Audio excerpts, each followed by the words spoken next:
Hi friends, ಇವತ್ತು ಆಸೆ ಸಂಚಿಕೆಯಲ್ಲಿ ಮಂಜು ಕಾಗೆ ಸುಬ್ಬನ ಜೊತೆ ಮನೆಗೆ ಬರ್ತಾನೆ. ಅದೇ ಟೈಮಲ್ಲಿ ಅಲ್ಲಿ ಮೀನಾ ಇರ್ತಾರೆ. ಮೀನಾ ಇದ್ದವರು ಕಾಗೆ ಸುಬ್ಬನ ನೋಡಿಬಿಟ್ಟು ಎಸ್ಸತಿನೂ ಹೇಳಿದ್ದು ಇವನ್ನ ಜೊತೆಗೆ ಹಾಕೊಂಡು ತಿರುಗಬೇಡ ಅಂತ, ಆದರೂ ಯಾಕೋ ಜೊತೆಗೆ ಹಾಕೊಂಡು ತಿರುಗ್ತೀಯಾ ಅಂತ ಕಾಗೆ ಸುಬ್ಬಂಗೆ ಬೈತಾರೆ. ಕಾಗೆ ಸುಬ್ಬನ ಬೈದಿದ ತಕ್ಷಣ ಮಂಜು ಹೇಳ್ತಾರೆ, ಅಕ್ಕ ನನ್ನ ಫ್ರೆಂಡು, ಅವನಿಗೆಲ್ಲ ಆ ರೀತಿ ಬೈಬೇಡ ಅಂತ ಹೇಳ್ತಾರೆ. ಮೀನಾ ಇದ್ದವರು, ಯಾರೋ ನಿನ್ನ ಫ್ರೆಂಡು, ಈ ಕುಡ್ಕ ಈ ಪರೋಡಿ ನಿನಗೆ ಫ್ರೆಂಡಾ ಅಂತ ಬೈದಾಗ ಮಂಜು ಹೇಳ್ತಾರೆ, ಅಕ್ಕ ಆ ಥರ ಎಲ್ಲ ಅನ್ಬೇಡ, ಅವನು ನನ್ನ ಫ್ರೆಂಡು ಅಂತ.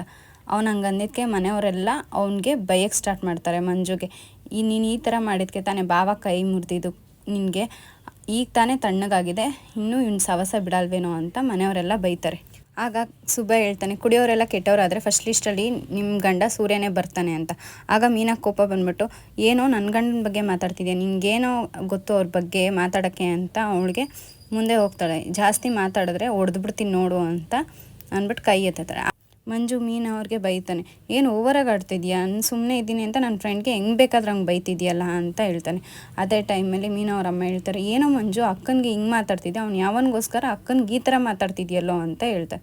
ಮೀನಾನು ಬೈತಾಳೆ, ಅವ್ನು ಬಡ್ಡಿ ಇಸ್ಕೊಂಡು ಅವ್ನು ಮಾಡ್ತಿರೋ ಕರ್ಮಗಳೇ ಸಾಕು, ಆ ಕರ್ಮ ನೀನು ಯಾಕೋ ಸುತ್ತಿಸ್ಕೊತೀಯ ಅಂತ. ಅಕ್ಕ ನನ್ನ ಫ್ರೆಂಡಿಗೆಲ್ಲ ಹಿಂಗೆ ಮಾತಾಡ್ಬೇಡ, ನನಗಿಷ್ಟ ಆಗಲ್ಲ ಅಂದ್ಬಿಟ್ಟು ಅವನು ಒಳಗಡೆ ಹೋಗ್ಬಿಡ್ತಾನೆ ಮನೆ ಒಳಗಡೆ. ಇಲ್ಲಿ MLA ಅವ್ರ ಫ್ರೆಂಡ್ ಜೊತೆ ಮಾತಾಡ್ತಾ ಇರ್ತಾರೆ. ಅವ್ರ ಫ್ರೆಂಡಿಗೆ ಎಲ್ಲನೂ ಇಂಟ್ರೊಡ್ಯೂಸ್ ಮಾಡಿಕೊಡ್ತಾರೆ. ಅಷ್ಟೊತ್ತಿಗೆ ಅಲ್ಲಿ ಸೂರ್ಯನೂ ಬರ್ತಾರೆ. ಸೂರ್ಯಗೂ ಆ MLA ಫ್ರೆಂಡ್ನ ಇಂಟ್ರೊಡ್ಯೂಸ್ ಮಾಡಿಕೊಟ್ಬಿಟ್ಟು ಹೇಳ್ತಾರೆ, ನಾನು ಹೊಸ ಕಾರ್ನೇ ಕೊಡಿಸ್ತೀನಿ ಅಂದೆ, ನಾನು ಬೇಡ, ಸೆಕೆಂಡ್ ಹ್ಯಾಂಡ್ಸೇ ಯಾವ್ದಾರೋ ಚೆನ್ನಾಗಿರೋದು ಕೊಡಿಸು ಸಾಕು ಅಂತ ಹೇಳಿದ್ದೀನಿ. ಅದಕ್ಕೆ ಕಾರ್ಗಳ ಬಗ್ಗೆ ನಿನಗೆ ನೀಟಾಗಿ ವಿಷಯಗಳು ಗೊತ್ತಿರುತ್ತೆ, ಅದಕ್ಕೋಸ್ಕರ ನಿನ್ನ ಕರೆಸಿದ್ದು, ನೀನು ಇವ್ರನ್ನ ಕರ್ಕೊಂಡೋಗಿ ಚೆನ್ನಾಗಿರೋ ಕಾರ್ ಕೊಡಿಸು ಅಂತ. ಅಷ್ಟೊತ್ತಿಗೆ MLA PA ಇದ್ದವ್ರು ಹೇಳ್ತಾರೆ, ನೀನು ಮುಟ್ಟಿದ ತಕ್ಷಣ ಸ್ಟೇರಿಂಗ್ ಮುಟ್ಟಿದ ತಕ್ಷಣ ನಿಮಗೆಲ್ಲ ಗೊತ್ತಾಗುತ್ತಲ್ಲ, ಅದಕ್ಕೆ ನಿನ್ನ ಕರೆಸಿರೋದು ಅಂತ ಹೇಳ್ತಾರೆ. ಇಲ್ಲಿ ಮನೋಜ ಅವರು ಸೆಕೆಂಡ್ ಹ್ಯಾಂಡ್ ಕಾರ್ ಶೋರೂಮಲ್ಲಿ ಅವರು ಬಂದಿರ್ತಾರೆ, ಕಾರ್ಗಳನ್ನೆಲ್ಲ ನೋಡ್ತಾ ಇರ್ತಾರೆ.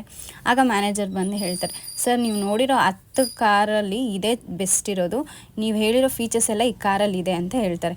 ಆಗ ಮನೋಜ ಅವರು ಹೇಳ್ತಾರೆ, ಅಯ್ಯೋ ಹೊಸದಿದ್ದರೆ ಚೆನ್ನಾಗಿತ್ತು, ಇದು ಸೆಕೆಂಡ್ಸ್ ಅಲ್ವಾ ಅಂತ.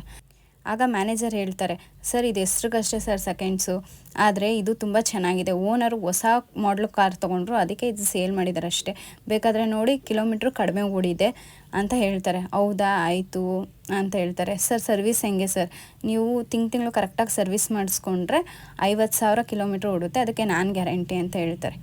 ಸರ್ ಇದನ್ನೇ ಫೈನಲ್ ಮಾಡೋದಾ ಅಂತ ಹೇಳ್ತಾರೆ. ಅದಕ್ಕೆ ಮನೋಜರು, ಹೌದು ಫೈನಲ್ ಮಾಡೋದು, ನನ್ನ ಹೆಂಡತಿ ಬರ್ತಾರೆ 1 ನಿಮಿಷ ಅಂತ ಅಂದ್ಬಿಟ್ಟು ರೋಹಿಣಿಗೆ ಫೋನ್ ಮಾಡೋಕ್ಕೆ ಹೋಗ್ತಾರೆ ಮನೋಜ್ ಅವರು.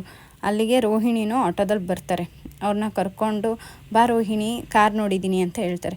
ಆಗ ರೋಹಿಣಿ ಹೇಳ್ತಾರೆ, ಮನೋಜ್ ಈಗಲೇ ಕಾರಾ, ನಾವಿನ್ನೂ ಬಿಸ್ನೆಸ್ಸೇ ಸ್ಟಾರ್ಟ್ ಮಾಡಿಲ್ಲ, ಬಿಸ್ನೆಸ್ ಸ್ಟಾರ್ಟ್ ಮಾಡಿದ್ಮೇಲೆ ತಾನೇ ಕಾರ್ ತೊಗೋಬೇಕು ಅಂತ ರೋಹಿಣಿ ಹೇಳ್ತಾರೆ. ರೋಹಿಣಿ ನೀನು ತಪ್ಪು ತಿಳ್ಕೊತಿದ್ಯಾ ರೋಹಿಣಿ, ನಮ್ಮದು ಫಸ್ಟ್ ಇನ್ವೆಸ್ಟ್ಮೆಂಟೇ ಈ ಕಾರು, ನಾವು ಎಲ್ಲೇ ಬಿಸ್ನೆಸ್ ಬಗ್ಗೆ ಮಾತಾಡೋಕೆ ಹೋದ್ರೂ ಈ ಕಾರಲ್ಲಿ ಹೋದರೆ ಒಂದು ವ್ಯಾಲ್ಯೂ ಇರುತ್ತೆ ಗೊತ್ತಾ ರೋಹಿಣಿ ಅಂತ ಮನೋಜ್ ಅವ್ರು ಹೇಳ್ತಾ ಇರ್ತಾರೆ. ಇಲ್ಲಿ ರೋಹಿಣಿ ಇದ್ದವ್ರು ಹೇಳ್ತಾರೆ, ಆಗ ಸೆಕೆಂಡ್ ಹ್ಯಾಂಡಲ್ಲೆಲ್ಲ ಕಾರ್ ಬೇಡ ಮನೋಜ್, ಅದು ಅವಾಗವಾಗ ಕೆಟ್ಟೋಗ್ಬಿಡುತ್ತೆ, ಹೆಂಗಿರುತ್ತೋ ಏನೋ ಗೊತ್ತಿಲ್ಲ, ಸೆಕೆಂಡ್ ಹ್ಯಾಂಡಲ್ಲಿ ಕಾರ್ ಬೇಡ ಅಂದಾಗ ಮನೋಜ್ ಹೇಳ್ತೆ, ಒಳ್ಳೆ ಏಜೆನ್ಸಿಲಿ ನೋಡಿದ್ದೀನಮ್ಮ ನಾನು, ಒಳ್ಳೆ ಮಾರ್ಕೆಟ್ ವ್ಯಾಲ್ಯೂ ಕೂಡ ಇದೆ, ಬಾ ನೋಡು ಫಸ್ಟ್ ಕಾರ್ ನೋಡು ಅಂತ ಕರ್ಕೊಂಡ್ಬಿಡ್ತಾನೆ. ಆಗ ರೋಹಿಣಿ ನೋಡಿಬಿಟ್ಟು, ಕಾರೆಲ್ಲ ಚೆನ್ನಾಗಿದೆ ಮನೋಜ್, ಆದರೆ ಈಗ ಯಾಕೆ ಮನೋಜ್ ಕಾರು ಅಂತ ಹೇಳ್ತಾಳೆ. ನೀನು 1 ಲಕ್ಷ ಕೇಳಿದಾಗ ನಾನು ನಿನಗೆ ಕೊಟ್ಟೆ ಅಲ್ವಾ ಬಡ್ಡಿಗೆ, ಆಗ 2,000 ಪ್ರಾಫಿಟ್ ಬಂತು, ಅದೇ ನಮ್ಮದು ಅದೃಷ್ಟ ಅನ್ಕೋ, ಈಗ ಈ ಕಾರ್ ತೊಗೊಂಡ್ರು ಅದೃಷ್ಟ ಬರುತ್ತೆ, ಆ ಥರ ತಿಳ್ಕೊ ಅಂತ ಹೇಳ್ತಾನೆ.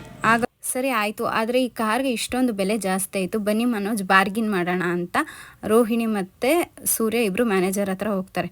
ಇನ್ನು ಅದೇ ಶೋರೂಮ್ಗೆ ಸೂರ್ಯ ಅವರು MLAನ ಕರ್ಕೊಂಬಂದು ಸೂರ್ಯನಿಗೆ MLA ಹೇಳ್ತಾರೆ, ನಾನು ಇನ್ನೂ ಬಂದಿದ್ದೀನಪ್ಪ, ಒಳ್ಳೆ ಕಾರ್ ಕೊಡ್ಸಪ್ಪ ಅಷ್ಟೇ ಅಂತ ಹೇಳ್ತಾರೆ. ಆಗ ಸೂರ್ಯ ಅವರು, ಸರ್ ಈ ಕಾರಲ್ಲಿ ಯಾವುದು ಚೆನ್ನಾಗಿದೆ ಅದನ್ನೇ ನೋಡಿ ನಿಮಗೆ ಸೆಲೆಕ್ಟ್ ಮಾಡ್ತೀನಿ ಸರ್, ಇಲ್ಲೆಲ್ಲ ಚೆನ್ನಾಗಿರುತ್ತೆ ಸರ್ ಕಾರು, ನನ್ನ ನಂಬಿ ಸರ್ ಅಂತ ಹೇಳ್ತಾರೆ. ಆಗ ಕಾರ್ನ ನೋಡ್ತಾ ಇರ್ತಾರೆ. ಅಷ್ಟೊತ್ತರೊಳಗಡೆ MLA ಫ್ರೆಂಡ್ಗೆ ಫೋನ್ ಬರುತ್ತೆ. ಅವರು ಮನೋಜ ಬುಕ್ ಮಾಡಿರೋ ಕಾರ್ ಹತ್ರ ಹೋಗಿ ನೋಡಿಬಿಟ್ಟು, ಈ ಕಾರೆಲ್ಲ ಚೆನ್ನಾಗಿದೆ ಅಲ್ವಾ ಅಂತ ಅಂದ್ಬಿಟ್ಟು ಸೂರ್ಯನ ಕರೆದ್ಬಿಟ್ಟು, ನೋಡಪ್ಪ ಈ ಕಾರ್ ಚೆನ್ನಾಗಿದೆ ನೋಡು ಅಂತ ಹೇಳ್ತಾರೆ. ಸೂರ್ಯ ಎಲ್ಲ ಚೆಕ್ ಮಾಡಿಬಿಟ್ಟು, ಹೌದು ಸರ್ ಚೆನ್ನಾಗಿದೆ ಅಂತ ಅಂದ್ಬಿಟ್ಟು ಮ್ಯಾನೇಜರ್ನ ಕರೆದ್ಬಿಟ್ಟು ಹೇಳಿದಾಗ ಮ್ಯಾನೇಜರ್ ಹೇಳ್ತಾರೆ, ಈ ಕಾರ್ ಆಗಲೇ ಬುಕ್ ಆಗಿಬಿಟ್ಟಿದೆ, ಈ ಕಾರ್ ಬುಕ್ ಮಾಡಿರೋರು ಕೌಂಟ್ರಲ್ಲಿ ಕೂತಿದ್ದಾರೆ ಅಂತ ಹೇಳ್ತಾರೆ. ಆಗ ಸೂರ್ಯ, ನಾನೇ ಹೋಗಿ ಅವ್ರನ್ನ ರಿಕ್ವೆಸ್ಟ್ ಮಾಡ್ತೀನಿ ಅಂದ್ಬಿಟ್ಟು ಅಲ್ಲಿ ಹೋಗ್ತಾರೆ. ಸೂರ್ಯ ಅಲ್ಲೋಗಿ ನೋಡ್ತಾನೆ. ಅಲ್ಲಿ ರೋಹಿಣಿ ಮತ್ತು ಮನೋಜ್ ಅವ್ರು ಕೂತಿರ್ತಾರೆ. ಸರ್ ಇವ್ರನ್ನೆಲ್ಲ ನಂಬೇಡಿ, ನಮ್ಗೆ ಕೊಟ್ಬಿಡಿ ಸರ್ ಕಾರ್ನ ಅಂತ ಹೇಳ್ತಾರೆ. ಆಗ ಮನೋಜ ಮತ್ತು ರೋಹಿಣಿ ಈಚೆ ಕಡೆ ಬಂದು ಯಾರ ಬಗ್ಗೆ ಮಾತಾಡ್ತಿದ್ಯೋ ಅಂತ ಹೇಳ್ತಾರೆ. ನಿನ್ನ ಬಗ್ಗೆ ಕಣೋ, ದುಡ್ಡು ಬಂದಿದ ತಕ್ಷಣ ಮೋಜು ಮಸ್ತಿ ಮಾಡ್ತಾಯಿದ್ದೀರಾ, ಕಾರ್ ತೊಗೊಂಡು ಉಡಾಯಿಸ್ತಿದ್ದೀರಾ ಅಂತ ಹೇಳ್ತಾರೆ. ಅದೆಲ್ಲ ನಮ್ಮಿಷ್ಟ, ನಾವೇನಾರ ಮಾಡ್ಕೋತೀವಿ, ನಿಮ್ಗೆ ಯಾಕೆ ಅಂತ ರೋಹಿಣಿ ಹೇಳ್ತಾರೆ. ಸರ್ ಇವ್ರನ್ನ ನಂಬೇಡಿ, ಇವ್ರದ್ದೆಲ್ಲ ದೊಡ್ಡ ಸ್ಕ್ಯಾಮ್ ಇದೆ, ಇವ್ರದ್ದೆಲ್ಲ ಲೋನ್ ಎಲ್ಲ ಸ್ಕ್ಯಾಮು, ಇವ್ರ ಮಾತಂತೂ ನಂಬೇಡಿ ಅಂತ ಹೇಳ್ತಾರೆ. ಆಗ ಮ್ಯಾನೇಜರ್ ಹೇಳ್ತಾರೆ ಮನೋಜ್ಗೆ, ಬೇರೆ ಕಾರ್ ಯಾವುದಾದ್ರೂ ನೋಡಿ, ಈ ಕಾರು ಆಗಲ್ಲ ಅಂತ ಹೇಳ್ತಾರೆ. ಆಗ ಮನೋಜ್ ಹೇಳ್ತಾರೆ, ನಮ್ಗೆ ಅದೇ ಕಾರ್ ಬೇಕು, ನಾವು ಅದೇ ಕಾರ್ನ ತೊಗೊಬೇಕು ಅಂದ್ಕೊಂಡಿರೋದು ಅಂದ್ಬಿಟ್ಟು ಊರಿಗೆಲ್ಲ ನಿಮ್ದು ಒಂದೇನಾ ಅಂದ್ಬಿಟ್ಟು ಹೊರಟ್ಬಿಡ್ತಾರೆ. ಇನ್ನು ಅಲ್ಲಿ ಸೂರ್ಯ MLA ಅವ್ರನ್ನೆಲ್ಲ ಕರ್ಬಿಟ್ಟು ಬನ್ನಿ ರೇಟ್ ಫಿಕ್ಸ್ ಆಯಿತು ಬನ್ನಿ ಅಂತ ಕರೀತಾರೆ. ಇಲ್ಲಿ ಮನೋಜ ಮತ್ತು ರೋಹಿಣಿ ಇಬ್ಬರು ಸೂರ್ಯನಿಗೆ ಬೈಕೊಂಡು, ಇವನಂತೂ ನಾನು ಸುಮ್ಮನೆ ಬಿಡಲ್ಲ ಅಂತ ರೋಹಿಣಿ ಹೇಳ್ಕೊಂಡು, ನಾನು ಆಸೆ ಪಟ್ಟಿದ್ದ ಕಾರ್ನ ನನಗೆ ಕೊಡಿಸ್ಲಿಲ್ವಲ್ಲ ಇವನು ಅಂತ ಮನೋಜ ಬೈಕೊಂಡು ಹೋಗ್ತಾ ಇರ್ತಾರೆ.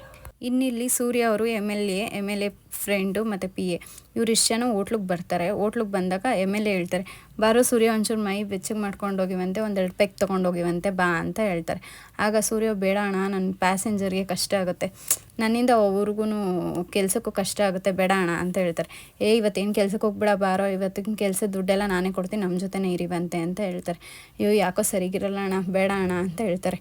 ಆಗ MLA PA ಇದ್ದವ್ರು, ಏನೋ ಮದುವೆ ಆದಮೇಲೆ ಫುಲ್ಲು ಚೇಂಜ್ ಆಗಿಬಿಟ್ಟಿದ್ಯಾ, ಒಂದು ಬಿಯರ್ ತೊಗೊಂಡ್ರು ತೊಗೊತಿಲ್ವಲ್ಲೋ, ಹೋಗ್ಲಿ ಇರು ಇಲ್ಲೇ ಅಂತ ಹೇಳ್ಬಿಟ್ಟು ಅವರು ಹೊರಡ್ತಾರೆ. ಇನ್ನಿಲ್ಲಿ ಸೂರ್ಯ ಅವರು ಮೀನಾನೇ ಜ್ಞಾಪನ ಮಾಡಿಕೊಂಡು ಕಾರ್ನ ನೋಡ್ಕೊಂಡಿರ್ತಾರೆ. ಅದೇ ಟೈಮಲ್ಲಿ ಇಲ್ಲಿ ಶ್ರುತಿ ರವಿ ಅವ್ರ ರೆಸ್ಟೋರೆಂಟ್ಗೆ ಹೋಗಿರ್ತಾರೆ. ರೆಸ್ಟೋರೆಂಟ್ಗೆ ಹೋಗಿ ಆರ್ಡ್ರ್ ಮಾಡೋ ಟೈಮಲ್ಲಿ ಮಗು ಬೇಕು ಅಂತ ಬರ್ಕೊಟ್ಟಿರ್ತಾರೆ ರವಿ ಅವ್ರಿಗೆ. ಅದನ್ನು ನೋಡಿದ ರವಿ ಶಾಕ್ ಆಗ್ತಾರೆ.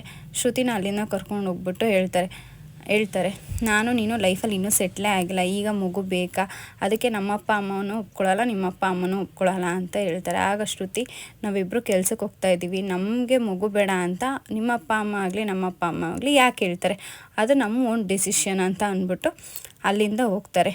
ಅದೇ ಟೈಮಲ್ಲಿ ಇಲ್ಲಿ ಇನ್ನು ಸೂರ್ಯ ಅವ್ರಿಗೆ ಪ್ಯಾಸೆಂಜರ್ ಒಬ್ಬರು ಮಲ್ಲೇಶ್ವರಂಗೆ ಹಿಂಗೆ ಪಿಕಪ್ ಡ್ರಾಪ್ ಇದೆ ಅಂತ ಫೋನ್ ಮಾಡ್ತಾರೆ. ಅದಕ್ಕೆ ಸೂರ್ಯ ಅವರು ಒಂದು 10 ನಿಮಿಷ ಸರ್ ಬರ್ತೀನಿ ಅಂತ ಹೇಳ್ತಾರೆ. ಸೂರ್ಯ ಅವರು ಎಲ್ಲ ಕ್ಯಾಲ್ಕುಲೇಷನ್ ಹಾಕ್ಬಿಟ್ಟು MLAಗೆ ಹೋಗಿ ಹೇಳೋಣ, ಒಂದು 300 ರೂಪಾಯಿ ಸಿಗುತ್ತೆ, ಅವರು ಕುಡಿಯೋಷ್ಟೊಳಗಡೆ ನಾನು ಬಂದ್ರಾಯಿತು ಅಂದ್ಬಿಟ್ಟು ಹೇಳೋಕ್ಕೆ ಅಂತ ಹೋಗ್ತಾರೆ. ಆ ಟೇಬಲ್ ಹತ್ರ ನೋಡಿದಾಗ MLA ಫ್ರೆಂಡು ಇರಲ್ಲ. ಆಗ PAನ ಕೇಳ್ತಾರೆ, ಎಲ್ಲಿ ಸಾಯಿಬ್ರು ಅಂತ. ಒಬ್ಬರು ಫೋನ್ ಮಾಡಲಿ ಆ ಕಡೆ ಈ ಕಡೆ ಹೋಗ್ಬಿಟ್ಟಿದ್ದಾರೆ, ಬಾ ಸೂರ್ಯ ಕುತ್ಕೋ, ನೀನೇನು ಕುಡಿಬೇಡ ಕುತ್ಕೋ ಅಂತ ಕುತ್ಕೊತಾರೆ. ಅದನ್ನು ಕಾಗೆ ಸುಬ್ಬ ನೋಡಿಕೊಂಡು ಅದನ್ನು ಫೋಟೋ ವಿಡಿಯೋ ಮಾಡ್ಕೊತಾನೆ.